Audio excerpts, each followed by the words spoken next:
എല്ലാവർക്കും ദ്രോണാചാര്യ പെരുമ്പാവൂരിൻ്റെ ഓൺലൈൻ ക്ലാസ്സിലേക്ക് സ്വാഗതം. മിഷൻ CSEB 2.0 റിലേറ്റഡ് ആയിട്ട് ബേസിക് മാത്സിൻ്റെ പാർട്ടിൽ നിന്നുള്ള ഡിറക്ഷൻസ് അതുപോലെ തന്നെ സീരീസ് അഥവാ ശ്രേണികൾ റിലേറ്റഡ് ആയിട്ടുള്ള പ്രോബ്ലംസ് ആണ് ഇന്നത്തെ ക്ലാസ്സിൽ നമ്മൾ ഡിസ്കസ് ചെയ്യാൻ പോകുന്നത്. നോക്കാം, ആദ്യമായി നമ്മൾ നോക്കുന്നത് ഡിറക്ഷൻ പാർട്ടിൽ നിന്നുള്ള പ്രോബ്ലംസ് ആണ്. ഡിറക്ഷൻസിൻ്റെ പ്രോബ്ലം ചെയ്യുന്നതിന് മുമ്പ് നമ്മൾ വളരെ ഇമ്പോർട്ടൻ്റ് ആയിട്ട് കുറച്ച് തിയറീസ് നോക്കാനുണ്ട്. അതിൽ ആദ്യമേ നോക്കുക, പ്രധാനമായും നമുക്കറിയാം എത്ര ദിശകളുണ്ട്? 4 ദിശകളുണ്ട് അല്ലേ? നോർത്ത്, സൗത്ത്, ഈസ്റ്റ്, വെസ്റ്റ്, അങ്ങനെ 4 ദിശകളുണ്ട്. അവയുമായി ബന്ധപ്പെട്ട് 4 ഉപദിശകളുമുണ്ട്. നോക്കുക, വടക്ക്, തെക്ക്, കിഴക്ക്, പടിഞ്ഞാറ്, നോർത്ത്, സൗത്ത്, ഈസ്റ്റ്, വെസ്റ്റ്, അങ്ങനെ 4 ദിശകൾ വരുന്നു.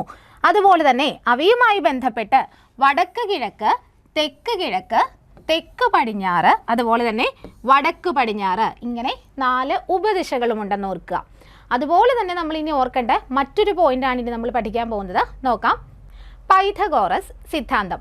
ഒരു റൈറ്റ് ആംഗിളിൻ്റെ ട്രയാംഗിളിനെ ബേസ് ചെയ്തിട്ടാണല്ലേ ഈ പൈഥഗോറസ് സിദ്ധാന്തം വരുന്നത്. നമുക്കറിയാം, നമ്മളൊരു സ്കൂൾ ടൈമിലൊക്കെ പഠിച്ചിട്ടുള്ള കാര്യം തന്നെയാണ്. എന്താണ്? 3 സൈഡുകളുണ്ടല്ലേ? ഹൈപ്പോട്ടനസ് അല്ലെങ്കിൽ കർണം വരും, അതുപോലെ തന്നെ ബേസ് അഥവാ പാദം, അതുപോലെ തന്നെ ഓൾട്ടിറ്റ്യൂഡ് അഥവാ ലംബം.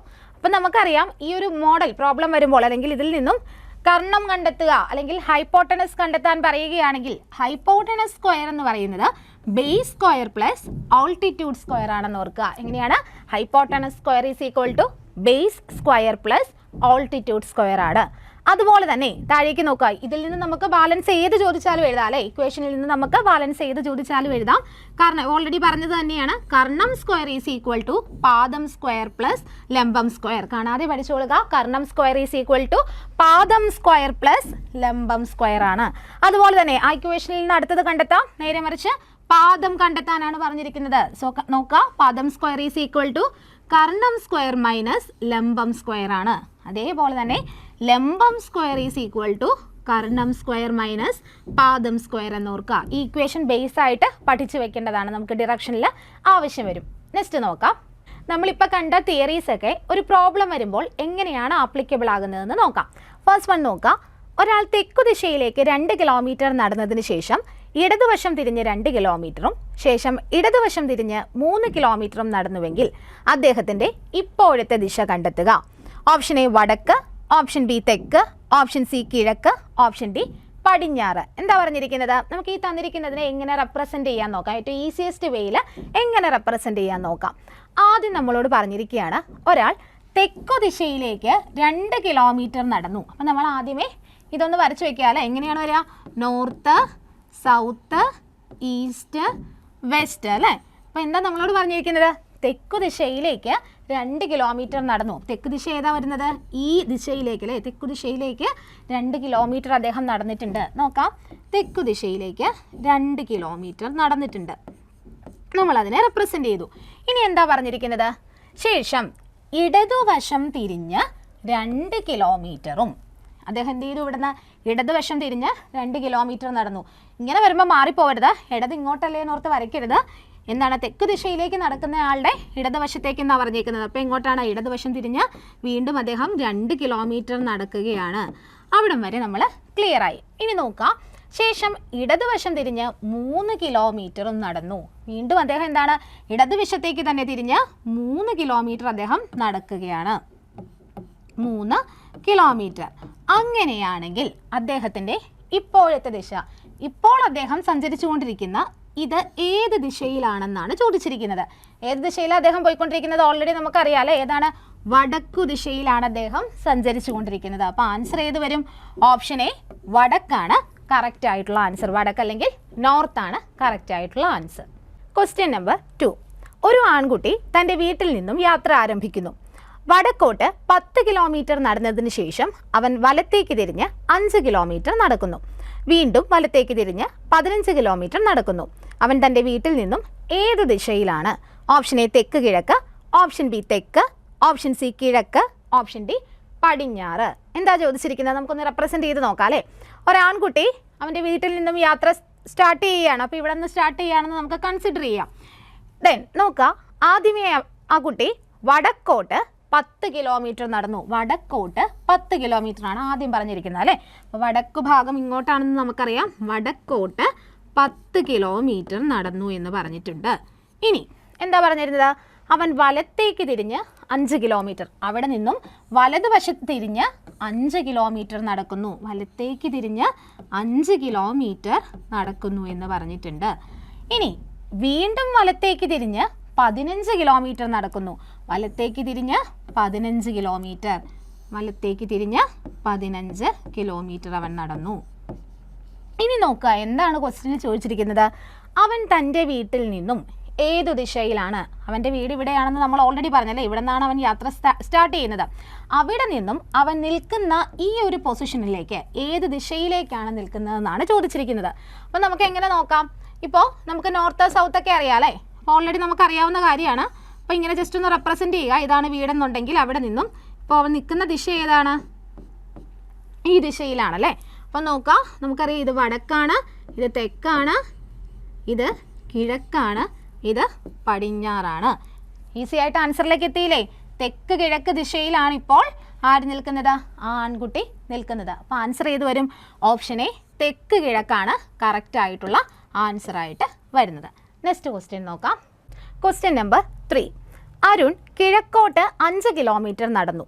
ശേഷം ഇടത്തേക്ക് തിരിഞ്ഞ് 6 കിലോമീറ്റർ നടന്നു. പിന്നീട് വലത്തേക്ക് തിരിഞ്ഞ് 9 കിലോമീറ്റർ നടന്നു. ഒടുവിൽ വലത്തേക്ക് തിരിഞ്ഞ് 6 കിലോമീറ്ററും നടക്കുന്നു. ആരംഭ സ്ഥാനത്ത് നിന്നും അയാൾ എത്ര ദൂരത്താണെന്നാണ് ചോദിച്ചിരിക്കുന്നത്. Option A 26 kilometre, option B 21 kilometre, option C 14 kilometre, option D 9 kilometre. നമുക്ക് റെപ്രസെൻറ്റ് ചെയ്ത് നോക്കാം അല്ലേ? എന്നിട്ട് എങ്ങനെ ആൻസറിലേക്ക് എത്താമെന്ന് നമുക്ക് നോക്കാം. അരുൺ കിഴക്കോട്ട് 5 കിലോമീറ്റർ നടക്കുന്നു. കിഴക്കോട്ട് 5 കിലോമീറ്റർ നടക്കുന്നു. 5 കിലോമീറ്റർ കിഴക്കോട്ട് നടക്കുന്നത് നമ്മൾ റെപ്രസെൻ്റ് ചെയ്തു. ഇനി എന്താ പറഞ്ഞിരിക്കുന്നത്? ശേഷം ഇടത്തേക്ക് തിരിഞ്ഞ് 6 കിലോമീറ്റർ നടന്നു. ഇവിടെ നിന്നും ഇടതുവശം തിരിഞ്ഞ് 6 കിലോമീറ്റർ നടന്നു. 6 കിലോമീറ്റർ നടന്നു. ഇനി എന്താ പറഞ്ഞിരിക്കുന്നത്? പിന്നീട് വലത്തേക്ക് തിരിഞ്ഞ് 9 കിലോമീറ്റർ നടന്നു. ഈ ഒരു പൊസിഷനിൽ നിന്നും വലതുഭാഗം തിരിഞ്ഞ് 9 കിലോമീറ്റർ അവൻ നടക്കുകയാണ്. 9 കിലോമീറ്റർ നടക്കുന്നു. ഇനി എന്താ പറഞ്ഞേക്കുന്നത്? ഒടുവിൽ ലാസ്റ്റ് എങ്ങോട്ടേക്ക് പോവുകയാണ്? വലതുഭാഗം തിരിഞ്ഞ് 6 കിലോമീറ്റർ നടക്കുകയാണ്. ഇവിടെ നിന്ന് വീണ്ടും 6 കിലോമീറ്റർ നടക്കുന്നു. ഇനി ചോദിച്ചിരിക്കുന്നത് എന്താണ്? ആരംഭ സ്ഥാനത്ത് നിന്നും അയാൾ എത്ര ദൂരത്താണ്? ഇവിടെ നിന്നും എത്ര ദൂരത്തിലാണ് നിൽക്കുന്നത്? ഈ പറയുന്ന അരുൺ എത്ര ദൂരത്തിലാണ് നിൽക്കുന്നതെന്നാണ് ചോദിച്ചിരിക്കുന്നത്. അപ്പോൾ ഇതിൽ നിന്ന് കണ്ടുപിടിക്കാൻ എളുപ്പമല്ലേ? നോക്കിക്കേ, എന്താ പറഞ്ഞിരിക്കുന്നത്? ഇവിടെ നിന്നും ആരംഭ സ്ഥാനത്ത് നിന്നും ഓൾറെഡി നമുക്കറിയാം 5 കിലോമീറ്റർ ഇവിടം വരെ എത്തിയിട്ടുണ്ട്. ഇനി എന്താണ് നോക്കുക, ഇവിടെ നിന്ന് റെപ്രസെൻറ്റ് ചെയ്യുകയാണെങ്കിൽ ഈ ദൂരവും ടോട്ടൽ അദ്ദേഹം സഞ്ചരിച്ച ദൂരം എന്ന് പറയുന്നത് ഇത്രയും അല്ലേ? നോർമലി നമുക്ക് ഈ പിക്ചറിൽ നിന്ന് ഈസി ആയിട്ട് കണ്ടുപിടിക്കാൻ പറ്റില്ലേ? അപ്പോൾ നോക്കുക, 5 കിലോമീറ്റർ ഇവിടെയുണ്ട്, 9 കിലോമീറ്റർ ആണ് ഇവിടെ സഞ്ചരിച്ചിരിക്കുന്നത്. അപ്പോൾ 9 കിലോമീറ്റർ എന്ന് കിട്ടി. അപ്പോൾ ഈ 5 + 9 ആയിരിക്കും ടോട്ടൽ ആരംഭ സ്ഥാനത്ത് നിന്നും സ്റ്റാർട്ടിംഗ് പൊസിഷനിൽ നിന്നും എൻഡിങ് പൊസിഷനിലേക്ക് അദ്ദേഹത്തിൻ്റെ അല്ലെങ്കിൽ അരുൺ എന്ന് പറയുന്ന വ്യക്തിയുടെ ദൂരം എന്ന് പറയുന്നത്. അപ്പോൾ 5 + 9 എന്ന് പറയുന്നത് എത്രയാണ്? 14 കിലോമീറ്റർ ആണ് കറക്റ്റ് ആയിട്ടുള്ള ആൻസർ എന്ന് പറയുന്നത്. Option C 14 kilometre is the right answer. Question number 4. ഒരു വാച്ചിൽ സമയം 4:30 ആകുമ്പോൾ മിനിറ്റ് സൂചി കിഴക്ക് ദിശയിലേക്കാണെങ്കിൽ മണിക്കൂർ സൂചി ഏതു ദിശയിലേക്കാണ്? ഓപ്ഷൻ എ വടക്ക് കിഴക്ക്, ഓപ്ഷൻ ബി തെക്ക്, ഓപ്ഷൻ സി കിഴക്ക്, ഓപ്ഷൻ ഡി പടിഞ്ഞാറ്. എന്താ പറഞ്ഞിരിക്കുന്നത്? ഒരു വാച്ചിൽ ടൈം തന്നിരിക്കുകയാണ് 4:30. ഇതൊരു വാച്ചായിട്ട് കൺസിഡർ ചെയ്യുക. നമ്മൾ സമയം റെപ്രസെൻ്റ് ചെയ്തിട്ടുണ്ട്, 4:30 ആണെന്ന് റെപ്രസെൻ്റ് ചെയ്തിട്ടുണ്ട്. ഇങ്ങനെയുള്ള ഒരു ക്ലോക്കിൽ അല്ലെങ്കിൽ ഒരു വാച്ചിൽ മിനിറ്റ് സൂചി എന്ന് പറയുന്നത് കിഴക്ക് ദിശയിലേക്കാണ്. മിനിറ്റ് സൂചിയുടെ ദിശ തന്നിട്ടുണ്ട്, കിഴക്കു ദിശയിലേക്കാണെന്ന് പറഞ്ഞിട്ടുണ്ട്. അങ്ങനെയെങ്കിൽ മണിക്കൂർ സൂചി ഏതു ദിശയിലേക്കാണ് ഇരിക്കുന്നതെന്നാണ് ചോദിച്ചിരിക്കുന്നത്. ഈസി ആയിട്ട് കണ്ടുപിടിക്കാം. കിഴക്ക് ദിശയിലേക്കാണ് മിനിറ്റ് സൂചി ഇരിക്കുന്നത്. കിഴക്കിൻ്റെ ഓപ്പോസിറ്റ് ഏതായിരിക്കും? അപ്പം ഈ ഒരു റെപ്രസെൻറ്റേഷൻ വെച്ചിട്ട് ഇവർ തന്നിരിക്കുന്ന റെപ്രസെൻറ്റേഷൻ വെച്ച് കിഴക്കിൻ്റെ ഓപ്പോസിറ്റ് ഏതാണ് വരേണ്ടത്? പടിഞ്ഞാറ് വരണം അല്ലേ? അപ്പം നമുക്കറിയാം ഇവിടെ പടിഞ്ഞാറ് ദിശയായിരിക്കും. ഇനി നേരെ മറിച്ച് ബാലൻസ് ഉള്ളതൊരു കൺഫ്യൂഷൻ വരും അല്ലേ? എങ്ങനെ എഴുതണം? ക്ലോക്ക് വൈസ് എഴുതുക, ഒരു കൺഫ്യൂഷനും വേണ്ട. ക്ലോക്ക് വൈസ്, കിഴക്ക് കഴിഞ്ഞ് തെക്ക്, ക്ലോക്ക് വൈസ് എഴുതുക. കിഴക്ക് കഴിഞ്ഞ് ക്ലോക്ക് വൈസ് തന്നെ എഴുതുക. ഇവിടെ ഏത് വരും? തെക്കു ദിശയിലാണ്, തെക്കാണ്. ഇനി നമുക്ക് എഴുതാം അല്ലേ? തെക്കിൻ്റെ ഓപ്പോസിറ്റ് ആണ് വടക്ക് വരിക. ഇനി നമുക്ക് ഈസി ആയിട്ട് ക്വസ്റ്റ്യൻ നോക്കുക. എന്താ? മണിക്കൂർ സൂചിയുടെ ദിശയാണ് വേണ്ടത്. മണിക്കൂർ സൂചി ഈ ഡിറക്ഷനിലാണ് ഇരിക്കുന്നത്. ഇങ്ങനെ നോക്കുക, നമ്മളിവിടെ നിന്നാണ് വരച്ച് നോക്കുക അല്ലേ. അപ്പോൾ ഇവിടെ ഏത് ദിശയിലേക്കാണ് വരുന്നത്? വടക്ക് കിഴക്ക് ദിശയിലേക്കാണ് വരിക അല്ലേ. ഓപ്ഷൻ ഏതാ വരിക? ഓപ്ഷൻ എ, വടക്ക് കിഴക്ക് ദിശയിലാണ് മണിക്കൂർ സൂചി നിൽക്കുന്നത്. Question number 5. ഒരാൾ തെക്കോട്ട് 30 മീറ്റർ നടക്കുന്നു. പിന്നീട് വലതുവശത്തേക്ക് തിരിഞ്ഞ് 30 മീറ്റർ നടക്കുന്നു. പിന്നീട് ഇടത്തേക്ക് തിരിഞ്ഞ് 20 മീറ്റർ നടക്കുന്നു. വീണ്ടും ഇടത്തേക്ക് തിരിഞ്ഞ് 30 മീറ്റർ നടക്കുന്നു. ആരംഭ സ്ഥാനത്ത് നിന്നും അയാൾ എത്ര ദൂരെയാണ്? Option A 20 metre, option B 15 metre, option C 40 metre, option D 50 metre. തന്നിരിക്കുന്ന കാര്യങ്ങളെ നമുക്കൊന്ന് റെപ്രസെൻ്റ് ചെയ്ത് നോക്കാം അല്ലേ. എന്താ പറഞ്ഞിരിക്കുന്നത്? നമ്മളൊരു സ്റ്റാർട്ടിംഗ് പോയിന്റ് കൊടുക്കുക. അവിടെ നിന്ന് അദ്ദേഹം ആരാണോ, എക്സ് ഓർ വൈ ആരോ ആവട്ടെ, അദ്ദേഹം യാത്ര ആരംഭിക്കുകയാണ്. അദ്ദേഹം തെക്കോട്ട് 30 മീറ്റർ സഞ്ചരിക്കുന്നു. തെക്ക് ഭാഗത്തേക്ക് 30 മീറ്റർ സഞ്ചരിക്കുന്നു. നമ്മൾ റെപ്രസെൻ്റ് ചെയ്തു. ഇനി എന്താ പറഞ്ഞിരിക്കുന്നത്? ശേഷം വലതുവശം തിരിഞ്ഞ് 30 മീറ്റർ നടക്കുന്നു. അവിടെ നിന്നും വലതു ഭാഗത്തേക്ക് തിരിഞ്ഞ് വീണ്ടും നടക്കുകയാണ്. ഒരു 30 മീറ്റർ കൂടി 30 മീറ്റർ നടക്കുന്നു. ഇനി എന്താ പറഞ്ഞിരിക്കുന്നത്? ശേഷം ഇടത്തേക്ക് തിരിഞ്ഞ് 20 മീറ്റർ നടക്കുന്നു. ആ പൊസിഷനിൽ നിന്നും ഇടതുവശം തിരിഞ്ഞ് വീണ്ടും എത്ര ദൂരം സഞ്ചരിച്ചു? 20 മീറ്റർ നടക്കുന്നു എന്നാണ് പറഞ്ഞിരിക്കുന്നത്. ഇനി എന്താ ക്വസ്റ്റ്യനിൽ പറഞ്ഞിരിക്കുന്നത്? ഇനി ലാസ്റ്റ് ഡിറക്ഷനാണ്. വീണ്ടും ഇടത്തേക്ക് തിരിഞ്ഞ് 30 മീറ്റർ നടക്കുന്നു. ഇടതുവശം തിരിഞ്ഞ് 30 മീറ്റർ വീണ്ടും നടക്കുകയാണ് അദ്ദേഹം. 30 മീറ്റർ ഇടതുവശം തിരിഞ്ഞ് നടക്കുന്നു. ഇനി എന്താണ് ചോദിച്ചിരിക്കുന്നത്? ആരംഭ സ്ഥാനത്ത് നിന്നും അയാൾ എത്ര ദൂരെയാണ്? അദ്ദേഹത്തിൻ്റെ ആരംഭ സ്ഥാനം നമ്മൾ ഓൾറെഡി കൊടുത്തു. ഇവിടെ നിന്നാണ് സ്റ്റാർട്ട് ചെയ്തത് അല്ലേ. അവിടെ നിന്നും എത്ര ദൂരെയാണ്? ഇപ്പം നിലവിൽ നിൽക്കുന്ന ഈ സ്ഥാനത്തേക്കുള്ള ദൂരമാണ് ചോദിച്ചിരിക്കുന്നത്. അപ്പോൾ ടോട്ടൽ ഇവിടം മുതൽ ഇവിടം വരെയുള്ള ദൂരമാണ് നമുക്ക് കണ്ടുപിടിക്കേണ്ടത്. നമുക്കറിയാം ഇവിടം മുതൽ അല്ലെങ്കിൽ ഈ ഒരു ആരംഭ സ്ഥാനത്ത് നിന്ന് ഇവിടം വരെ 30 മീറ്റർ ആണെന്ന് ഓൾറെഡി നമുക്കറിയാം. ഇനി അതിനൊപ്പം തന്നെ നമുക്കറിയാം ഈ ഒരു പൊസിഷൻ അല്ലെങ്കിൽ ഇവിടെ നിന്ന് ഈ സഞ്ചരിച്ചിരിക്കുന്ന ദൂരം തന്നെയാണ് ഇവിടെ നിന്ന് ഈ ഒരു ദൂരമെന്നും ഈക്വൽ ഡിസ്റ്റൻസ് ആണല്ലേ. അപ്പോൾ എത്ര വരും? 20 മീറ്റർ കൂടി ഉണ്ടെന്ന് നമുക്ക് കിട്ടി. ഇനി എളുപ്പമായില്ലേ? നേരെ ആഡ് ചെയ്യുക. 30 + 20 ആയിരിക്കും അദ്ദേഹം ആരംഭ സ്ഥാനത്ത് നിന്നുള്ള ദൂരം എന്ന് പറയുന്നത്. നമുക്ക് കണ്ടെത്താം 30 + 20 that is equal to 50 metre ആണ് അദ്ദേഹം സ്റ്റാർട്ടിംഗ് പൊസിഷനിൽ നിന്നുള്ള ഇവിടം മുതൽ ഇവിടം വരെയുള്ള ദൂരമെന്ന് പറയുന്നത്. അപ്പോൾ ആൻസർ ഏത് വരും? ഓപ്ഷൻ ഡി 50 മീറ്റർ ആണ് റൈറ്റ് ആൻസർ ആയിട്ട് വരിക. ഇനി നമ്മൾ പൈഥഗോറസ് തിയറം പഠിച്ചു അല്ലേ. അപ്പോൾ അതിനെ ബേസ് ചെയ്തുകൊണ്ട് എങ്ങനെയാണ് ഒരു പ്രോബ്ലം വന്നാൽ നമുക്ക് സോൾവ് ചെയ്യാൻ നോക്കാം. ഇപ്പോൾ നമ്മളോട് സപ്പോസ് ഒരു എക്സാമ്പിൾ ആയിട്ട് നോക്കാം. നമ്മളൊരു പ്രോബ്ലത്തിൽ പറയുകയാണ്, ഒരാൾ തെക്ക് ദിശയിൽ 1 മീറ്റർ സഞ്ചരിക്കുന്നു. അവിടെ നിന്ന് വലതുഭാഗം തിരിഞ്ഞ് 4 മീറ്റർ സഞ്ചരിക്കുന്നു. ശേഷം ഇടത്തോട്ട് തിരിഞ്ഞ് 2 മീറ്റർ സഞ്ചരിക്കുന്നു. എങ്കിൽ ആരംഭ സ്ഥാനത്ത് നിന്നും അദ്ദേഹം എത്രയകലെ? ഇങ്ങനെ ഒരു ക്വസ്റ്റ്യൻ വരികയാണെങ്കിൽ എങ്ങനെയത് നമുക്ക് സോൾവ് ചെയ്യാമെന്ന് നോക്കാം. തെക്ക് ദിശയിൽ 1 മീറ്റർ. അപ്പോൾ എവിടെ അദ്ദേഹത്തിന് സ്റ്റാർട്ടിംഗ് പോയിന്റ് കൊടുക്കുക. ആ സ്റ്റാർട്ടിംഗ് പോയിന്റിൽ നിന്നും തെക്ക് ദിശയിൽ 1 മീറ്റർ സഞ്ചരിക്കുന്നു. തെക്ക് ദിശയിൽ 1 മീറ്റർ സഞ്ചരിക്കുന്നു. ഇനി എന്താ പറഞ്ഞേക്കുന്നത്? അവിടെ നിന്നും വലതുഭാഗം തിരിഞ്ഞ് 4 മീറ്റർ സഞ്ചരിക്കുന്നു. വലത്തോട്ട് തിരിഞ്ഞ് 4 മീറ്റർ അദ്ദേഹം സഞ്ചരിക്കുന്നുണ്ട്. ഇനി നെക്സ്റ്റ് പറയുകയാണ്, ഇടതുഭാഗം തിരിഞ്ഞ് 2 മീറ്റർ. ഇവിടെ നിന്നും ഇടതുഭാഗം തിരിഞ്ഞ് 2 മീറ്റർ സഞ്ചരിക്കുന്നു. അങ്ങനെയെങ്കിൽ ആരംഭ സ്ഥാനത്ത് നിന്നും അദ്ദേഹത്തിൻ്റെ ദൂരമാണ് ചോദിച്ചിരിക്കുന്നത്. നമുക്കറിയാം ഇവിടെ നിന്ന് ഏത് പൊസിഷനാണ് കണ്ടുപിടിക്കേണ്ടത്? ഇവിടെയാണ് എൻഡിങ് പൊസിഷൻ അല്ലേ. ഈ ഡിസ്റ്റൻസ് അല്ലേ നമുക്ക് കണ്ടെത്തേണ്ടത്. അങ്ങനെ വരുമ്പോൾ അല്ലെങ്കിൽ ഇവിടെ നിന്നും ആരംഭ സ്ഥാനത്ത് നിന്നുള്ള ഡിസ്റ്റൻസ് അല്ലേ നമുക്ക് കണ്ടെത്തേണ്ടത്.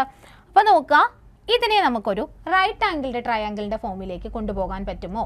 ഇതിൽ നിന്നൊരു മട്ടത്രികോണം വരയ്ക്കാൻ പറ്റുമോ എന്ന് നോക്കുക അല്ലേ. ആദ്യം ഈസി ആയിട്ട് നമുക്ക് ഫോം ചെയ്യാം. ഈ ഒരു ഫോർമാറ്റിൽ നമുക്ക് ഈസി ആയിട്ട് ഫോം ചെയ്യാൻ സാധിക്കും. അങ്ങനെയാണെങ്കിൽ ഈ വരുന്നത് നമുക്കിതൊരു റൈറ്റ് ആംഗിൾ ട്രയാങ്കിൾ ആയിട്ട് കൺസിഡർ ചെയ്താൽ ഈ വരുന്നത് അതിൻ്റെ എന്താണ്? ഹൈപ്പോട്ടണസ് ആയിട്ട് വരും അല്ലേ. നമുക്കതിൻ്റെ ഇക്വേഷൻ അറിയാം. h² അല്ലെങ്കിൽ hypotenuse square is equal to base square plus altitude square ആണെന്ന് നമുക്ക് ഓൾറെഡി അറിയാം. അല്ലെങ്കിൽ കർണം സ്ക്വയർ ഈസ് ഈക്വൽ ടു പാദം സ്ക്വയർ പ്ലസ് ലംബം സ്ക്വയർ എന്ന് നമ്മൾ ഓൾറെഡി പഠിച്ചു. അപ്പോൾ ഇനി ഇതിൽ നിന്ന് നമുക്ക് ഈ വാല്യൂസ് എല്ലാം ഒന്ന് ആപ്ലിക്കബിൾ ആക്കി എങ്ങനെ എത്താം? ഈ കർണം സ്ക്വയർ അല്ലെങ്കിൽ h² നമുക്ക് കണ്ടെത്തണം അല്ലേ. അത് കണ്ടെത്താനായിട്ട് നമുക്ക് ബേസ് അറിയാം. ബേസ് എത്രയാണ് വരുന്നത്? 4 മീറ്റർ തന്നെയാണ് ബേസ് ആയിട്ട് വരുന്നത്.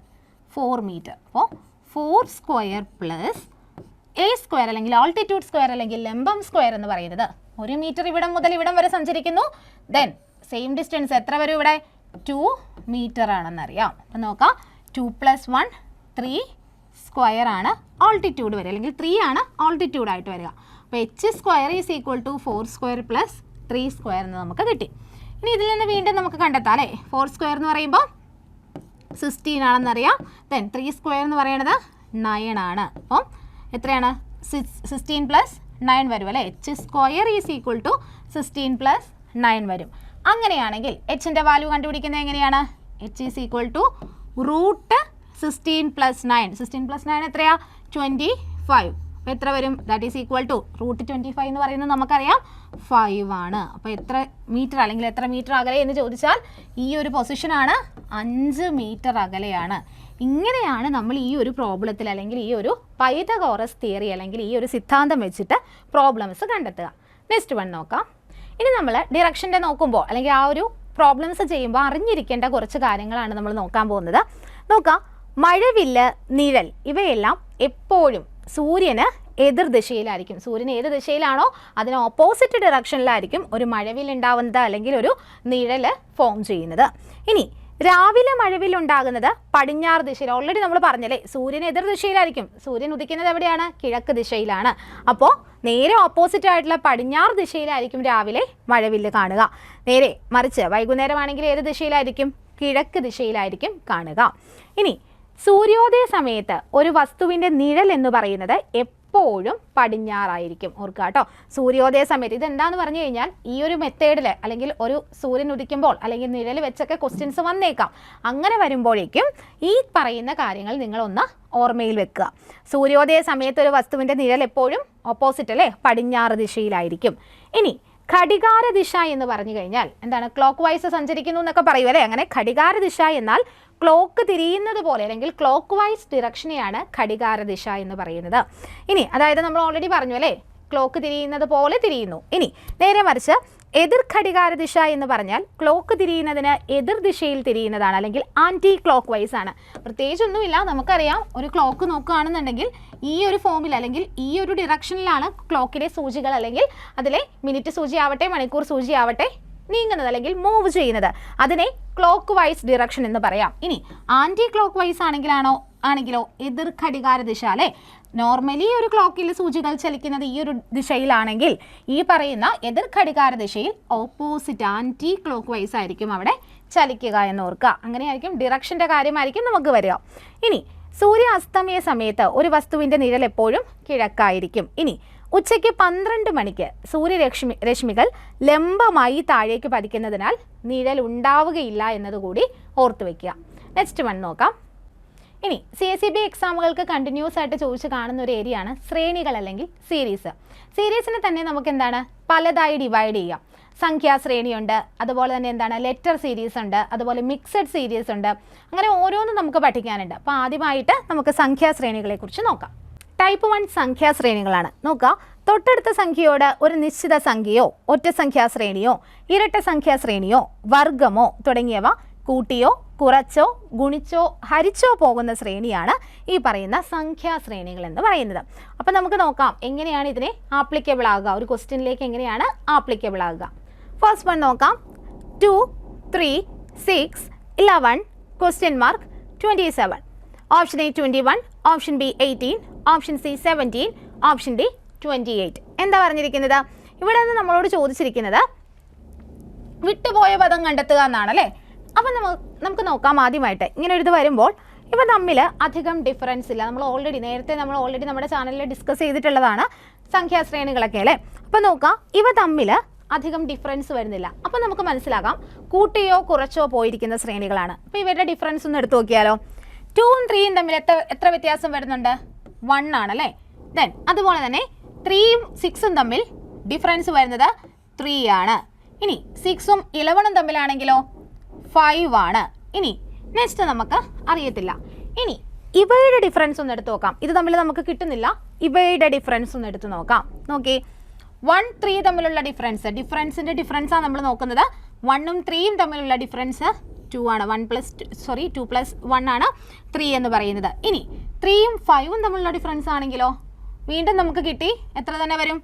2 ആണ് ഡിഫറൻസ് വരുന്നത്. അപ്പോൾ നമുക്ക് നോക്കാം ഈ പാറ്റേൺ ആണോ പോകുന്നത്, ഒന്ന് ചെയ്ത് നോക്കാം അല്ലേ. ഇനി അപ്പോൾ ഇതേ പ്രകാരം വരികയാണെങ്കിൽ ഇവിടെയും 2 തന്നെ വരണം ഡിഫറൻസ്. 5 + 2 എന്ന് പറയുന്നത് എത്രയാണ്? 7 ആണല്ലേ. ദെൻ 11 + 7 എന്ന് പറയുന്നത് 18 ആണ് വരേണ്ടത്. ഇനി വീണ്ടും നമ്മൾ നോക്കാം, ഡിഫറൻസ് തന്നെ കൺസിഡർ ചെയ്യുക. 2 ഡിഫറൻസ് വരുന്നു. 7 + 2 എന്ന് പറയുന്നത് 9 ആണ്. 18 + 9 ആണ് 27 എന്ന് പറയുന്നത്. അങ്ങനെയാണെങ്കിൽ നമ്മുടെ ആൻസർ എത്രയാണ്? ഈസി ആയിട്ട് കിട്ടിയല്ലേ. ഓപ്ഷൻ ബി 18 ആണ് നമ്മുടെ ആൻസർ ആയിട്ട് വരിക. Question number 2. 100, 92, 84, 76, question mark 60. Option A 74, option B 60, 78, option C 68, option D 62. നമുക്ക് നോക്കാം. ഇവ തമ്മിലും അധികം, നമ്മൾ ഓൾറെഡി പറഞ്ഞു, അധികം ഡിഫറൻസ് ഒക്കെ വരുന്നുണ്ട് എന്നുണ്ടെങ്കിലാണ് ഡിവിഷനോ മൾട്ടിപ്ലിക്കേഷനോ ഒക്കെ വരാൻ സാധ്യത. അപ്പോൾ ഇവിടെ നോക്കാം, അധികം ഡിഫറൻസ് ഒന്നും വരുന്നില്ല അല്ലെ ഈ നമ്പേഴ്സ്, തന്നിരിക്കുന്ന നമ്പേഴ്സ് തമ്മിൽ. അപ്പം നോക്കാം, 100ഉം 92ഉം തമ്മിൽ എത്രയായിരിക്കാം വ്യത്യാസം നോക്കാം. 92 + 8 ആണ് 100 അല്ലേ. അപ്പോൾ ഇവയുടെ ഡിഫറൻസ് എന്ന് പറയുന്നത് -8 ആണെന്ന് നമുക്ക് കിട്ടി. ഇനി 92ഉം 84ഉം തമ്മിലുള്ള ഡിഫറൻസോ സെയിം ഡിഫറൻസ് തന്നെയാണ് വരുന്നത് അല്ലേ, -8 തന്നെയാണ്. അതേപോലെ തന്നെ 76 + 8 ആണ് 84 എന്ന് പറയുന്നത്. സോ വീണ്ടും ഡിഫറൻസ് 8 തന്നെ വരുന്നു. ഇനി 76 - 8 എന്ന് പറയുന്നത് എത്രയാണ്? 68 ആണ് 76 - 8 എന്ന് പറയുന്നത്. ഇതേ ഡിഫറൻസ് ആണോ തുടർന്ന് പോകുന്നതെന്ന് നോക്കിക്കേ. 68 - 8 ആണ് 60. അപ്പോൾ പാറ്റേൺ കിട്ടിയല്ലേ. ഇവിടെ എങ്ങനെയാണ് വരുന്നത്? -8 എന്ന ശ്രേണിയാണ് ഇവിടെ മുൻപോട്ട് പോയിക്കൊണ്ടിരിക്കുന്നത്. അപ്പോൾ ഇവിടെ നമ്മുടെ ആൻസർ നമുക്ക് കിട്ടി എത്രയാണ്? Option C 68 is the right answer. Question number 3 നോക്കുക. 3, 15, question mark 375, 1875. Option A 72, option B 82, option C 75, option D 70. നോക്കാം, ഫസ്റ്റ് നമ്പറും ലാസ്റ്റ് നമ്പറും തമ്മിൽ നമ്മൾ ഇത്രയും നേരം 2 പ്രോബ്ലംസ് ചെയ്തതിൽ നമ്മൾ പറഞ്ഞു സംഖ്യകൾ തമ്മിൽ വലിയ വ്യത്യാസങ്ങളൊന്നുമില്ല. അപ്പോൾ എന്താണ്, ആഡ് ചെയ്യുകയാണോ ഡിഡക്റ്റ് ചെയ്യുകയാണോ എന്ന് നോക്കിയാൽ മതി, മോസ്റ്റ് പ്രോബബിളി കേട്ടോ. ഇനി ഇവിടെ നോക്കാം, ഇവിടെ ആദ്യത്തെ സംഖ്യയും അവസാനത്തെ സംഖ്യയും തമ്മിലുള്ള വ്യത്യാസം നോക്കി, നല്ല വ്യത്യാസമുണ്ടല്ലേ. അപ്പോൾ തന്നെ നമുക്ക് മനസ്സിലാവും മൾട്ടിപ്ലിക്കേഷൻ ആണ് വന്നിരിക്കുന്നത്, അല്ലെങ്കിൽ ഡിവിഷനോ മൾട്ടിപ്ലിക്കേഷനോ ആണ്. ഡിവിഷൻ വന്ന് എന്തായാലും കുറഞ്ഞല്ലേ പോകുള്ളൂ. അപ്പോൾ ഇവിടെ മൾട്ടിപ്ലിക്കേഷൻ ആണ് വന്നിരിക്കുന്നത്. അപ്പോൾ നമുക്ക് നോക്കാം, എന്താണ് സ്ക്വയർ വെച്ചിട്ടാണോ അതോ ഏതെങ്കിലും സംഖ്യ വെച്ച് മൾട്ടിപ്ലൈ ചെയ്ത് പോയിരിക്കുകയാണോ? നമുക്ക് ജസ്റ്റ് നോക്കാം. ഫസ്റ്റ് 2 സംഖ്യകൾ തമ്മിലുള്ളത് കാണുമ്പോൾ നമുക്ക് ഈസി ആയിട്ടൊരു റിലേഷൻ കിട്ടും അല്ലേ. 3 × 5 ആണ് 15 എന്ന് നമുക്കറിയാം. 3 × 5 ആണ് 15 എന്ന് നമുക്കറിയാം. ഈ ഒരു പാറ്റേൺ ആദ്യം നമുക്കൊന്ന് ഫോളോ ചെയ്ത് നോക്കാം. എന്തെങ്കിലും ഇടയ്ക്ക് വെച്ച് നമുക്ക് കിട്ടാതെ വരികയാണെങ്കിൽ അടുത്ത പാറ്റേണിലേക്ക് പോവാം അല്ലേ. അപ്പോൾ നോക്കാം, 3 × 5 ആണ് 15. അതേ പാറ്റേൺ വരുമ്പോൾ എങ്ങനെയാണ്? 15 × 5 നോർമലി വരേണ്ടത് ഏതാണ്? 75 ആണ്. 75 ആണെന്ന് വെച്ച് നമുക്ക് മുമ്പോട്ട് പോവാം അല്ലേ. ഇനി ഇതേ പാറ്റേൺ തന്നെ പോവുകയാണെങ്കിൽ 75 × 5 ആണ് 375 എന്ന് പറയുന്നത്. അതേപോലെ തന്നെ 375 × 5 ആണ് 1875 എന്ന് പറയുന്നത്. അപ്പോൾ നമ്മൾ ഫോളോ ചെയ്ത് വന്ന പാറ്റേൺ അല്ലെങ്കിൽ നമ്മൾ യൂസ് ചെയ്തിരിക്കുന്ന പാറ്റേൺ എന്ന് പറയുന്നത് മൾട്ടിപ്ലിക്കേഷൻ സീരീസ് ആണ്, × 5 സീരീസ് ആണ്. അപ്പോൾ ഏത് വരും ആൻസർ? 75 ആണ് ആൻസർ വരുന്നത്. Option C 75 is the right answer. Next question നോക്കാം. Question number 4. 1000, question mark 250, 125. Option A 500, option B 250, option C 280, option D 125. നമുക്ക് നോക്കാം, 1000 തന്നിരിക്കുന്ന വാല്യൂസ് ആദ്യം ഒന്ന് എഴുതി നോക്കാം. 1000, അതുപോലെ നെക്സ്റ്റ് വൺ നമുക്ക് അറിയാൻ പാടില്ല അല്ലേ. ദെൻ 250, അതുപോലെ തന്നെ 125. ഇത്രയാണ് നമുക്ക് തന്നേക്കുന്നത്. ഇതിനെ എന്താണ്, ഇവിടെയും നമുക്കറിയാം അല്ലേ, നമ്മൾ ഓൾറെഡി പറഞ്ഞു ഡിവിഷനോ മൾട്ടിപ്ലിക്കേഷനോ വരുമ്പോഴാണ് ഫസ്റ്റ് ഡിജിറ്റും നമുക്ക് തന്നിരിക്കുന്ന ലാസ്റ്റത്തെ സംഖ്യയും തമ്മിലൊരു ഡിഫറൻസ് വരികയുള്ളൂ. ഇവിടെ നല്ല ഡിഫറൻസ് ഉണ്ടല്ലേ. അപ്പോൾ എന്താണ്, കുറഞ്ഞാണ് പോകുന്നത്. അപ്പോൾ എന്താണ് നമുക്ക് മനസ്സിലാക്കാം, മൾട്ടിപ്ലിക്കേഷൻ അല്ല ഡിവിഷൻ ആയിരിക്കാം അപ്ലൈ ചെയ്യേണ്ടത്. അപ്പോൾ നമുക്ക് നോക്കാം, 250യുടെ പകുതിയാണ് 125. അപ്പോൾ 250 ഡിവൈഡഡ് ബൈ 2 ആണ് 125 എന്ന് നമുക്ക് കിട്ടി. അപ്പോൾ നോക്കാം, 250 ഡിവൈഡഡ് ബൈ 2 ആണ് 125 എന്ന് നമുക്ക് കിട്ടി. ഇനി നോക്കാം 1000, അതേ പാറ്റേൺ ഇവിടെ ഒന്ന് നോക്കാം നമുക്ക്, എങ്ങാനും ശരിയായാലോ അല്ലേ. നോക്കാം, 1000 ഡിവൈഡഡ് ബൈ 2 ആണോ? 1000 ഡിവൈഡ് ബൈ 2 എന്ന് പറയുന്നത് 500 ആണ്. ഇനി 500 ഡിവൈഡഡ് ബൈ 2 ആണ് 250 എന്ന് പറയുന്നത്. അപ്പം നേരെ തന്നെ നമുക്ക് ആൻസർ, ഇത് വളരെ സിമ്പിൾ സീരീസ് ആണല്ലേ നമ്മൾ ഡിസ്കസ് ചെയ്തതെല്ലാം.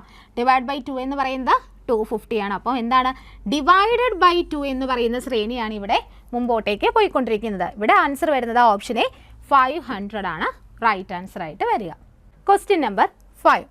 880, 440, 442, 221, 224, question mark 116, 58.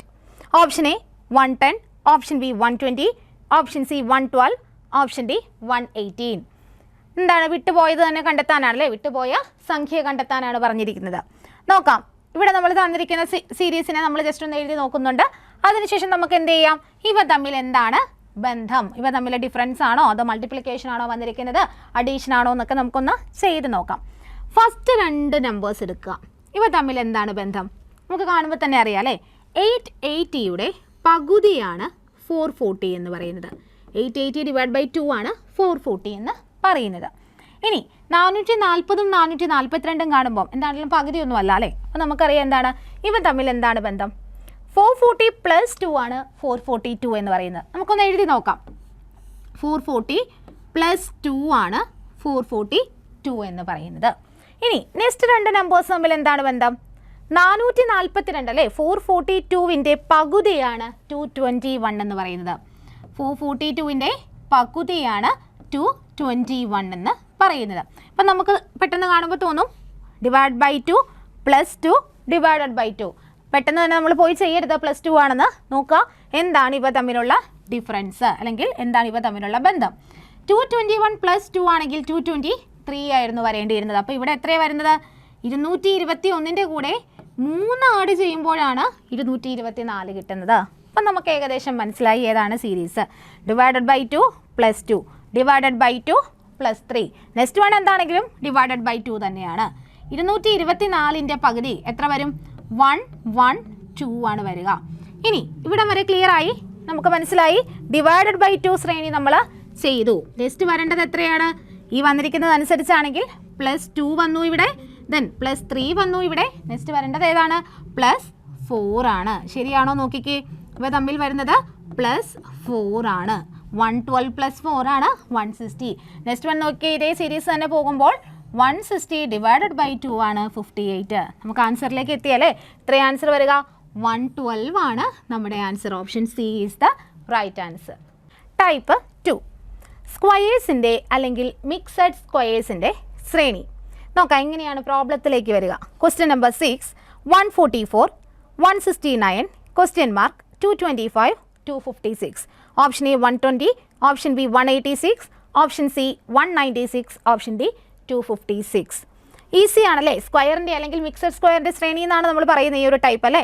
നോക്കാം, 144 നമുക്കറിയാം, നമ്മൾ ഇങ്ങനത്തെ പ്രോബ്ലംസ് പഠിക്കാൻ വേണ്ടി മിനിമം സ്ക്വയറുകൾ അല്ലെങ്കിൽ ഒരു 20 വരെയുള്ളതിൻ്റെ സ്ക്വയറുകൾ നിങ്ങൾ കാണാതെ പഠിച്ചു വെക്കുക. നോക്കാം, 144 എന്നത് എത്രയുടെ സ്ക്വയർ ആണ്, 12ൻ്റെ സ്ക്വയർ ആണ് 144 എന്ന് പറയുന്നത്. അതുപോലെ തന്നെ നെക്സ്റ്റ് വൺ എന്താണ്, എളുപ്പമാണ് അല്ലേ, 13 സ്ക്വയർ ആണ് 169 എന്ന് പറയുന്നത്. അതുപോലെ തന്നെ നെക്സ്റ്റ് വൺ ആണ്, നെക്സ്റ്റ് ഈ ഒരു പാറ്റേൺ അനുസരിച്ച് വരേണ്ടത് 14 സ്ക്വയർ ആണ് 196. ദെൻ 15 സ്ക്വയർ ആണ് 225. Then the last one 16 square ആണ് 256. അപ്പം നമ്മുടെ ആൻസർ എത്ര വരും, നമ്മളോട് ചോദിച്ചിരിക്കുന്നത് ക്വസ്റ്റ്യൻ മാർക്ക് അല്ലേ, ഈ ഒരു പോർഷനിലെ ആൻസർ അല്ലെങ്കിൽ അവിടെ വരേണ്ട ഫിഗർ ഏതെന്നാണ് ചോദിച്ചിരിക്കുന്നത്. 14 സ്ക്വയർ ആണ് 196 ആണ്. ഓപ്ഷൻ സി ആണ് റൈറ്റ് ആൻസർ.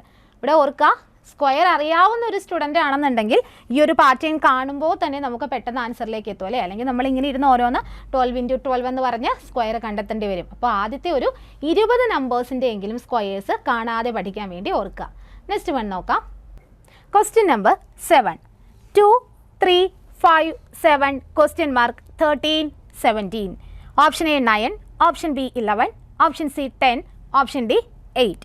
എന്താണ് ഈ ഒരു സീരീസ് അല്ലെങ്കിൽ ഈ ഒരു ശ്രേണി കാണുമ്പോൾ തന്നെ നമുക്കറിയാം എന്താണ്, പ്രൈം നമ്പേഴ്സ് ആണല്ലേ. അധികം ഒന്നും നോക്കാനില്ല, പ്രൈം നമ്പേഴ്സ് ആണ്. 2, 3, 5, 7, പെട്ടെന്ന് പോയിട്ട് 9 എഴുതരുത്, ഏതാണ് പ്രൈം നമ്പേഴ്സ് ആണ്. അപ്പോൾ നോക്കുക ആൻസർ ഏത് വരും, ഓപ്ഷൻ ബി 11 ആണ്. നേരത്തെ നമ്മൾ പറഞ്ഞു സ്ക്വയേഴ്സ് പഠിക്കുമ്പോൾ ആദ്യത്തെ 20 എണ്ണത്തിൻ്റെ എങ്കിലും സ്ക്വയേഴ്സ് പഠിക്കുക. അതുപോലെ തന്നെ ഫസ്റ്റ് ഒരു 50-നുള്ളിൽ വരുന്നതെങ്കിലും, ഏറ്റവും ചുരുങ്ങിയത് ആദ്യത്തെ 50 എണ്ണത്തിനുള്ളിൽ വരുന്നതെങ്കിലും ആയിട്ടുള്ള പ്രൈം നമ്പേഴ്സ്. 100 വരെ പഠിക്കാൻ പറ്റുമെങ്കിൽ അത്രയും നല്ലത്. 50 വരെ വരുന്ന നമ്പേഴ്സിൻ്റെ ഉള്ളിൽ വരുന്ന പ്രൈം നമ്പേഴ്സ് ഏതെന്ന് കാണാതെ തന്നെ നിങ്ങൾ മനസ്സിലാക്കി വെക്കുക കേട്ടോ. ഓക്കെ, നെക്സ്റ്റ് ക്വസ്റ്റ്യൻ നോക്കാം. ഇനി നമുക്ക് ടൈപ്പ് 3 ആണ്, ആൾട്ടർനേറ്റ് സീരീസ്. ആൾട്ടർനേറ്റീവ് ആയിട്ട് വരുന്ന കൂട്ടുകയോ കുറയ്ക്കുകയോ ഒക്കെ ചെയ്യേണ്ടി വരുന്ന സീരീസ് ആണ്. നോക്കാം. 10, 15, 13, question mark 16, 9. Option A 12, option B 13, option C 10, option D 7. നോക്കാം, നമുക്കൊന്ന് എഴുതി നോക്കാം അല്ലേ, എങ്ങനെ ഓൾട്ടർനേറ്റീവ് ആയിട്ട് വരാൻ നോക്കണ്ടേ. നമുക്കൊന്ന് എഴുതി നോക്കാം. 10, 15, 13, ക്വസ്റ്റ്യൻ മാർക്ക് 16 ആൻഡ് 9. നോക്കാം എങ്ങനെയായിരിക്കാം, ഇവിടെയാണ് നമുക്ക് കണ്ടെത്തേണ്ടത് അല്ലേ. നോക്കാം, 10, 15, 13 ഓൾട്ടർനേറ്റ് സീരീസിൽ നമ്മൾ ചെയ്യുമ്പോൾ നോക്കാം 10 ആൻഡ് 13 എന്താണ് ഇവ തമ്മിലുള്ള ബന്ധം. 10 പ്ലസ് 3 ആണ് 13 വരുന്നത്. ഓൾട്ടർനേറ്റീവ് ആയിട്ടാണ് നമ്മൾ ചെയ്യുന്നത്. 13 പ്ലസ് 3 ആണ് 16 എന്ന് പറയുന്നത്. അതേപോലെ തന്നെ നോക്കാം, 15 പ്ലസ് വന്നു കഴിഞ്ഞാൽ ഇവിടെ എത്ര വരും? 18 വരും അല്ലേ. 15 പ്ലസ് ആണ് നമ്മൾ എടുക്കുന്നതെന്നുണ്ടെങ്കിൽ ഇവിടെ 18 വരും. ദെൻ അപ്പോൾ വീണ്ടും നമ്മൾ ചെയ്യേണ്ടത് പ്ലസ് തന്നെയാണ്. അപ്പോൾ ആ ഒരു ഫിഗർ നമ്മൾ എത്തുമോ? എത്തത്തില്ല. അപ്പോൾ നമ്മൾ എന്ത് ചെയ്യണം? നോക്കാം, 15 മൈനസ് 3 ഒന്ന് ചെയ്ത് നോക്കാം. 15 മൈനസ് 3 അപ്പോൾ എത്ര വരും? 12 ആണ് ആൻസർ വരിക. 12 മൈനസ് 3 ആണോ 9? 12 മൈനസ് 3 ആണ് 9 എന്ന് പറയുന്നത്. അപ്പോൾ എത്രയാണ് ആൻസർ വരിക ഇവിടെ? Option A 12 is the right answer. ഇനി നമ്മൾ ടൈപ്പ് 4 അക്ഷരശ്രേണികളാണ് നോക്കുന്നത്. ഇതേ ടൈപ്പ് പ്രോബ്ലം ഇതിനു മുമ്പ് നമ്മൾ ഡിസ്കസ് ചെയ്തിട്ടുണ്ടല്ലേ. ഇതിൻ്റെ കോംപ്ലക്സ് ആയിട്ടുള്ള പ്രോബ്ലംസ് ഒക്കെ നമ്മൾ ഈ ക്ലാസ്സിൽ ഇതിനു മുമ്പ് നമ്മൾ ഡിസ്കസ് ചെയ്ത് പോകുന്നതാണ്. അപ്പോൾ നോക്കാം, ഇത് പഠിക്കുമ്പം അന്നും നമ്മൾ പറഞ്ഞിരുന്നു ഈ ഒരു പാറ്റേൺ നിങ്ങൾ പഠിച്ചു വെക്കണം. ഓരോ ലെറ്റേഴ്സിനെയും സൂചിപ്പിക്കുന്ന നമ്പേഴ്സ് ഏതെന്ന്. അതിൻ്റെ റിവേഴ്സ് ഓർഡറിൽ നേരെ ചോദിക്കുകയാണ്, എയുടെ നമ്പർ എത്ര? 1 ആണ്. എയുടെ റിവേഴ്സ് ഓർഡറിലെ നമ്പർ ആണെങ്കിൽ 26 ആണ്. ബിയുടെ നമ്പർ 2 ആണ്. ബിയുടെ റിവേഴ്സ് ഓർഡറിലെ നമ്പർ 25 ആണ്. ഇത് നിങ്ങൾ കാണാതെ പഠിക്കാൻ പറ്റുമെങ്കിൽ അത്രയും നല്ലത്. അല്ലെങ്കിൽ ഈ ഒരു പാറ്റേണിലെങ്കിലും നിങ്ങൾ പഠിച്ചു വെക്കുക. ഇനി നമുക്ക് നോക്കാം എങ്ങനെയാണ് അത് ക്വസ്റ്റ്യനിലേക്ക് വരേണ്ടത്. നോക്കാം, 9th question. C G question mark O S W. Option A E, option B F, option C G, option D K. നോക്കാം, നമുക്ക് തന്നിരിക്കുന്ന ഡീറ്റെയിൽസ് ആദ്യം ഒന്ന് എഴുതി നോക്കാം അല്ലേ. നോക്കാം, സി ജി, നെക്സ്റ്റ് വൺ നമുക്ക് അറിയത്തില്ല. ദെൻ ഒ എസ് ഡബ്ല്യു, ഇത്രയാണ് തന്നിരിക്കുന്നത്. ഇതിൻ്റെയൊക്കെ നമ്പേഴ്സ് നമുക്കൊന്ന് കൺസിഡർ ചെയ്ത് നോക്കിയാലോ. ഫസ്റ്റ് വൺ വരുന്നത് സി ആണ്. സിയുടെ നമ്പർ എന്ന് പറയുന്നത് 3 ആണെന്ന് നമുക്കറിയാം. അപ്പോൾ 3 ആണ്. ഇനി നെക്സ്റ്റ് വൺ വരുന്നത് ഏതാണ്? ജി ആണ്. ജിയുടെ നമ്പർ എത്രയാണ്? 7 ആണെന്ന് നമുക്കറിയാം. നെക്സ്റ്റ് വൺ നമുക്കറിയില്ല. ദെൻ ഒയുടെ നമ്പർ എത്രയാണ്? ഒയുടെ നമ്പർ എന്ന് പറയുന്നത് 15 ആണല്ലേ. അപ്പോൾ ഒയുടെ നമ്പർ റെപ്രസെൻ്റ് ചെയ്യുന്നത് 15 ആണ്. ഇനി എസ് ഏതാണ്? എസിൻ്റെ നമ്പർ റെപ്രസെൻ്റ് ചെയ്യുന്നത് 19 ആണ്. അതുപോലെ തന്നെ ഡബ്ല്യു റെപ്രസെൻ്റ് ചെയ്യുന്നത് 23 ആണ്. ഇങ്ങനെ കിട്ടി. ഇവരുടെ നമ്പേഴ്സ് നമ്മൾ ജസ്റ്റ് ഒന്ന് എടുത്ത് നോക്കിയല്ലേ. ഇവ തമ്മിൽ ഡിഫറൻസ് എന്താണ്, അല്ലെങ്കിൽ ഇവ തമ്മിൽ ഏതെങ്കിലും നമ്പേഴ്സ് ആഡ് ചെയ്ത് പോവാണോ, കോമൺ ഡിഫറൻസ് ഉണ്ടോ നോക്കാം. 3 + 4 ആണ് 7 എന്ന് പറയുന്നത് നമുക്കറിയാം. 3 + 4 ആണ് 7. ഇനി 15 പ്ലസ് എത്രയാണ്? 19. 15 + 4 ആണ് 19. അതേപോലെ തന്നെ 19 + 4 ആണ് 23 എന്ന് പറയുന്നത്. ഈസി ആയില്ലേ? അപ്പോൾ എന്താണ് ഇവിടുത്തെ ഡിഫറൻസ് എന്ന് പറയുമ്പോഴും സ്വാഭാവികമായിട്ടും 7 + 4 എത്ര വരണം? 11 ആണ് വരേണ്ടത്. 11 + 4 ആണ് 15. അപ്പോൾ നോക്കാം ഇവിടെ എത്ര വരണം? 11. 11ൻ്റെ നേരെയുള്ള നമ്പർ ഏതാണ്? ഓൾറെഡി നമുക്കറിയാം, കെ ആണ്. അപ്പോൾ ഇവിടെ ഏത് വരും? കെ ആണ് ആൻസർ ആയിട്ട് വരിക. ഓപ്ഷൻ ഡി ആണ് കറക്റ്റ് ആയിട്ടുള്ള ആൻസർ. 9ാമത്തെ ക്വസ്റ്റ്യൻ്റെ answer option D, okay. Question number 10. Force is to HRTFG as is to core is to question mark. Option A ERTG, option B QTEG, option C HQTE, option D ERTH. എന്താ പറഞ്ഞിരിക്കുന്നത്? ഒരു coded language use ചെയ്തുകൊണ്ട് force എന്നതിനെ HRTFG എന്ന് represent ചെയ്യാമെങ്കിൽ core എന്നതിനെ അതേ coded language use ചെയ്തുകൊണ്ട് എങ്ങനെ റെപ്രസെൻറ്റ് ചെയ്യാം എന്നാണ് ചോദിച്ചിരിക്കുന്നത്. നമുക്ക് നോക്കാം. ഈ ഒരു ഫോർമാറ്റിലാണ് നമ്മൾ എഴുതാറല്ലേ. അപ്പോൾ നോക്കാം, F+2 ആണ് H എന്ന് പറയുന്നത്. F+2 ആണ് H. അതുപോലെ തന്നെ O+3 ആണ് R എന്ന് പറയുന്നത്. ആർ പ്ലസ് 2 ആണ് ടി എന്ന് പറയുന്നത്, സി പ്ലസ് 3 ആണ് എഫ് എന്ന് പറയുന്നത്, ഇ പ്ലസ് 2 ആണ് ജി എന്ന് പറയുന്നത്. ഇവിടെ നമുക്ക് പ്ലസ് 2 പ്ലസ് 3 എന്ന് പറയുന്ന ഒരു സീരീസ് ഫോം ചെയ്തിട്ടുണ്ട്. അതേപോലെ തന്നെ നമുക്ക് ഇവിടെ ഒന്ന് അപ്ലൈ ചെയ്ത് നോക്കിയാലോ. സി പ്ലസ് 2 ആണ് ഇ എന്ന് പറയുന്നത്, ഒ പ്ലസ് ഇതേ സീരീസ് തന്നെയാണെങ്കിൽ എത്ര വരും? ഒ പ്ലസ് 3 ആണ് എന്ത് വരണം? 6 വരേണ്ടതല്ലേ. ഇനി അതുപോലെ തന്നെ ആർ പ്ലസ് 2 ആണ് ടി വരേണ്ടതല്ലേ. അതേപോലെ ഇ പ്ലസ് 3 ആണ് എച്ച് വരേണ്ടത്. അപ്പോൾ ഏത് വരും? ഇ ആർ ടി എച്ച് എന്നതാണ് ആൻസർ വരേണ്ടത്. അങ്ങനെ ഒരു ഓപ്ഷൻ ഉണ്ടോ നോക്കിക്കേ. E R T G, Q T E G, H Q T E R T H. Option D is the right answer. Next one നോക്കാം. ക്വസ്റ്റ്യൻ പേപ്പർ ഡിസ്കഷൻ ക്ലാസ്സിലെ last question ആണ് question number 11. ZA5, YB4, XC3, WD2. Next one കണ്ടെത്തുക. Option A E7V, option B VE1, option C VE5, option D VE7. നോക്കാം അല്ലേ, ഇതിനെ നമുക്ക് എങ്ങനെ represent ചെയ്യാമെന്ന് നോക്കാം അല്ലേ. നമ്മളിത് ഓൾറെഡി ഈ ഒരു മെത്തേഡ് നമ്മൾ പഠിച്ചിട്ടുള്ളതാണ്. Z, Y, ഓരോന്നിൻ്റെയും ഫസ്റ്റ് ലെറ്റേഴ്സ് തമ്മിലാണ് കണക്ഷൻ അല്ലേ. Z, Y, X, W, then the next time ആണ് നമുക്ക് കണ്ടെത്തേണ്ടത്. അതുപോലെ തന്നെ നെക്സ്റ്റ് വൺ നോക്കിക്കേ. A, B, C, D, then the next time. And the last one number series പോവാണ് അല്ലേ. 5, 4, 3, 2. നെക്സ്റ്റ് വൺ കണ്ടെത്തണം. നോക്കാം, ഈസി ആയിട്ട് കണ്ടുപിടിക്കാം അല്ലേ. വളരെ എളുപ്പമുള്ള ഒരു റിലേഷൻ ആണ്. Z മൈനസ് 1 ആണ് y എന്ന് പറയുന്നത്, y മൈനസ് 1 ആണ് x, x മൈനസ് 1 ആണ് w, w മൈനസ് 1 ഏത് വരണം? b വരയണം. നെക്സ്റ്റ് വൺ നോക്കുക. a പ്ലസ് 1 ആണ് b, b പ്ലസ് 1 ആണ് c, c പ്ലസ് 1 ആണ് d, d പ്ലസ് 1 ഏത് വരണം? e വരയണം. അതേപോലെ തന്നെ നമ്പർ സീരീസ് വളരെ എളുപ്പമാണ് അല്ലേ. 5 മൈനസ് 1 ആണ് 4, 4 മൈനസ് 1 ആണ് 3, 3 മൈനസ് 1 ആണ് 2, 2 മൈനസ് 1 1 വരണം. ഏത് വരും നമ്മുടെ ആൻസർ? VE1 എന്നതാണ് നമ്മുടെ ആൻസർ ആയിട്ട് വരിക. VE1 ഏത് ആൻസർ? Option B VE1 is the right answer. അപ്പോൾ ക്വസ്റ്റ്യൻ പേപ്പർ ഡിസ്കഷൻ നമ്മളിപ്പോൾ 2 കാര്യങ്ങൾ പഠിച്ചല്ലേ. ഡിറക്ഷൻ റിലേറ്റഡ് ആയിട്ടുള്ള കാര്യങ്ങൾ പഠിച്ചു, അതുപോലെ തന്നെ എന്താണ് ഈ പറയുന്ന സീരീസ് റിലേറ്റഡ് ആയിട്ടുള്ളത് പഠിച്ചു.